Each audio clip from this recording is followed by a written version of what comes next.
नमस्कार दोस्तों, नाम है रामायण। इसी रामायण को बड़े पर्दे पर लेकर आ रहे हैं नितेश तिवारी।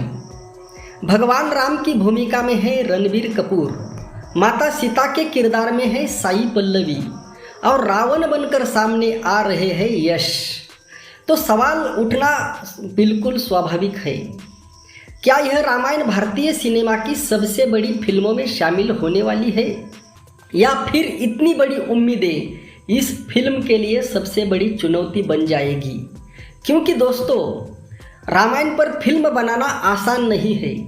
यहाँ दर्शक सिर्फ अभिनय नहीं देखेगा, वह देखेगा राम कैसे दिख रहे हैं, सीता कैसी दिखाई गई है, रावण कितना प्रभावशाली है, अयोध्या कैसी है, लंका कैसी है, और सबसे महत्वपूर्ण, क्या फिल्म रामायण की आत्मा को समझ पाती है। तो आज इसी सवाल का जवाब खोजेंगे और वीडियो के अंत में मैं आपको बताऊंगा कि मेरे हिसाब से इस ट्रेलर की सबसे बड़ी ताकत क्या है और सबसे बड़ा खतरा क्या है। सबसे पहले बात करते हैं रणबीर कपूर की। ट्रेलर में रणबीर कपूर को राम के रूप में देखकर सबसे पहले चीज़ जो महसूस होती है वह है उनका शांत व्यक्तिमत्व। राम का किरदार सिर्फ ताकत का किरदार नहीं है, राम की सबसे बड़ी पहचान है संयम, शांति, मर्यादा और कठिन परिस्थिति में भी खुद पर नियंत्रण। ट्रेलर में रणबीर कपूर का लुक इसी दिशा में जाता दिखाई देता है।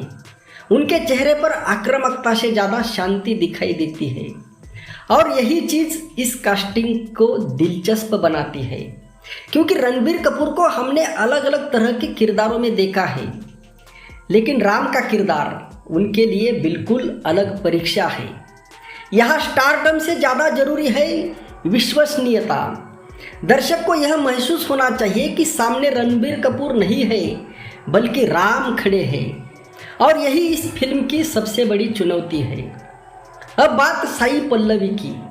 साई पल्लवी को सीता के रूप में देखना भी ट्रेलर की महत्वपूर्ण चीज़ों में से एक है। उनके किरदार में एक सादगी दिखाई देती है और सीता के किरदार के लिए यह सादगी बहुत महत्वपूर्ण है, क्योंकि सीता सिर्फ एक खूबसूरत चेहरा नहीं है, उनका किरदार धैर्य, साहस और आत्मसम्मान से जुड़ा हुआ है। ट्रेलर में साई पल्लवी की मौजूदगी ज़्यादा शोर नहीं करती, लेकिन ध्यान खींचती जरूर है, और यही शायद फिल्म के मेकर्स का उद्देश्य भी लगता है। सीता को सिर्फ विजुअल ब्यूटी के रूप में नहीं बल्कि कहानी के महत्वपूर्ण केंद्र में दिखाना होगा।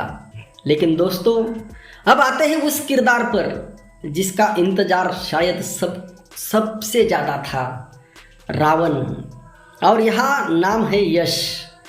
यश का रावण वाला लुक सामने आते ही सोशल मीडिया पर चर्चा शुरू हो गई। क्यों? क्योंकि रावण ऐसा किरदार है जिसे निभाना इतना आसान नहीं है, वास्तव में उतना ही मुश्किल है। रावण सिर्फ खलनायक नहीं था, वह विद्वान था, शक्तिशाली था, अहंकारी था और उसका व्यक्तित्व बहुत जटिल था। इसीलिए अगर रावण को सिर्फ गुस्सेल विलेन बना दिया गया तो किरदार कमज़ोर पड़ सकता है। लेकिन ट्रेलर में यश की मौजूदगी यह संकेत जरूर देती है कि मेकर्स रावण को बड़े सिनेमैटिक स्केल पर पेश करने वाले हैं। और अब सबसे बड़ा सवाल, क्या यश रावण बनकर रणबीर के राम पर भारी पड़ेंगे? इसका जवाब फिल्म रिलीज होने के बाद ही मिलेगा, लेकिन ट्रेलर ने मुकाबला जरूर खड़ा कर दिया है। और फिर आता है हनुमान का किरदार। हनुमान के रूप में सनी देओल की कास्टिंग अपने आप में बहुत चर्चा का विषय रही है, क्योंकि सनी देओल की आवाज़ और स्क्रीन प्रेजेंस पहले से ही दर्शकों के बीच एक अलग पहचान रखती है। और जब यही आवाज़ रामायण के सबसे लोकप्रिय पात्रों में से एक के लिए इस्तेमाल होती है तो स्वाभाविक है कि दर्शकों की उम्मीद बढ़ेगी। ट्रेलर में अगर हनुमान की मौजूदगी आपको रोमांचित करती है तो सोचिए थिएटर में बड़े पर्दे पर इसका असर कितना बड़ा हो सकता है। लेकिन यहाँ भी वही बात है, सिर्फ ताकत दिखाना काफ़ी नहीं होगा, हनुमान के किरदार में भक्ति और विनम्रता भी उतनी ही महत्वपूर्ण है। अब बात करते हैं सबसे बड़ी चीज़ की, वीएफएक्स और स्केल। दोस्तों, इस फिल्म का सबसे बड़ा आकर्षण शायद इसकी कहानी नहीं है, क्योंकि कहानी तो हम सब जानते हैं। सबको पता है राम कौन है, सीता कौन है, रावण कौन है, लंका क्या है, युद्ध क्या है। तो फिर दर्शक थिएटर में नया क्या देखना जाएगा? जवाब है विजुअल एक्सपीरियंस। ट्रेलर में बड़े बड़े सेट्स, विशाल दुनिया, युद्ध के दृश्य और सीजीआई का काफ़ी इस्तेमाल दिखाई देता है। और यहाँ फिल्म का स्केल साफ नज़र आता है। ऐसा लगता है कि मेकर सिर्फ भारत के दर्शकों को ध्यान में रखकर फिल्म नहीं बना रहे, बल्कि रामायण को ग्लोबल सिनेमैटिक एक्सपीरियंस बनाने की कोशिश कर रहे हैं। यही कारण है कि फिल्म की टेक्निकल टीम और इंटरनेशनल प्रेजेंटेशन पर इतना जोर दिया जा रहा है। अब आते हैं म्यूजिक पर। यहाँ मुकाबला और दिलचस्प हो जाता है, क्योंकि फिल्म के संगीत से ए.आर. रहमान और हंस जिमर जैसे बड़े नाम जुड़े हैं। अब सोचिए, रामायण की कहानी, भारतीय संस्कृति, भारतीय वाद्य और उसके साथ हंस जिमर जैसा इंटरनेशनल सिनेमैटिक साउंड। अगर इन दोनों चीज़ों का सही संतुलन बैठ गया तो फिल्म का बैकग्राउंड स्कोर थिएटर में अलग स्तर का अनुभव दे सकता है। लेकिन अगर संगीत ज़रूरत से ज़्यादा हॉलीवुड स्टाइल हो गया तो एक सवाल उठ सकता है, क्या रामायण की भारतीय आत्मा कहीं पीछे तो नहीं छूट जाएगी? और यही चीज़ फिल्म की सफलता में बेहद महत्वपूर्ण होगी। लेकिन अब ट्रेलर की सबसे बड़ी कमजोरी की बात, और यहाँ थोड़ा रुकिए, क्योंकि यही वह बात है जिसे बहुत लोग नज़रअंदाज कर रहे हैं। रामायण की तुलना किसी दूसरे फिल्म से नहीं होगी, रामायण की तुलना रामायण से ही होगी। दर्शकों के दिमाग में पहले से रामायण की कई तस्वीरें हैं। टीवी पर देखी गई रामायण, दादा नानी की सुनी हुई रामायण, मंदिरों में देखे हुए राम और बचपन से मन में बनी हुई राम की छवि। इसलिए फिल्म चाहे कितनी भी महंगी हो, अगर दर्शक को भावनात्मक रूप से नहीं जोड़ पाई तो सिर्फ वीएफएक्स फिल्म को महान नहीं बना पाएगा। और यही कारण है कि इस फिल्म का असली टेस्ट थिएटर में होगा। ट्रेलर देखकर हम कह सकते हैं कि फिल्म का स्केल बड़ा है, कास्टिंग बड़ी है, वीएफएक्स बड़ा है, प्रोडक्शन बड़ा है, लेकिन क्या भावना उतनी ही बड़ी है? यही सबसे बड़ा सवाल है। क्योंकि जब राम वनवास जाते हैं तो दर्शक सिर्फ जंगल नहीं देखना चाहता, वह राम का त्याग महसूस करना चाहता है। जब सीता का हरण होता है तो सिर्फ एक्शन नहीं चाहिए, भावना चाहिए। जब राम और रावण आमने सामने आएंगे तो सिर्फ सीजीआई नहीं चाहिए, उस टकराव का वजन महसूस होना चाहिए। और अगर फिल्म यह करने में सफल हो गई तो समझिए यह सिर्फ एक फिल्म नहीं रहेगी, यह एक सिनेमैटिक इवेंट बन सकती है। और सबसे बड़ा सवाल, क्या रामायण बॉक्स ऑफिस पर इतिहास बनाएगी?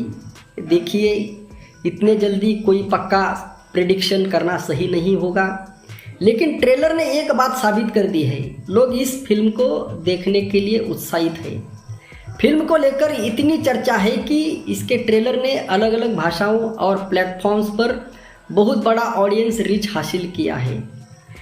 और यह सिर्फ भारत तक सीमित नहीं है। मेकर्स की कोशिश साफ दिखाई देती है कि रामायण को इंटरनेशनल ऑडियंस तक पहुंचाया जाए। लेकिन मेरी नज़र में असली सवाल कुछ और है, क्या यह फिल्म पुराने दर्शकों को संतुष्ट करेगी? और क्या नई जनरेशन को रामायण से जोड़ पाएगी? और जवाब दोनों का हाँ हुआ तो समझिए फिल्म ने सबसे बड़ा काम कर दिया। क्योंकि आज की जनरेशन विजुअल स्पेक्टेकल चाहती है और रामायण की ताकत है उसकी कहानी और भावना। इन दोनों का संतुलन अगर सही बैठ गया तो फिल्म बहुत बड़ा असर डाल सकती है। फाइनल वर्डिक्ट सुनो तो दोस्तों, अगर सिर्फ ट्रेलर के आधार पर मेरी राय पूछे तो मैं इसे कहूँगा, एक्सपेक्टेशन लेवल बहुत ऊंचा, विजुअल स्केल बहुत बड़ा, कास्टिंग बेहद दिलचस्प, म्यूजिक सबसे ज़्यादा उत्सुकता वाला हिस्सा, लेकिन इमोशन इम्पैक्ट इसका फैसला फिल्म देखने के बाद ही होगा।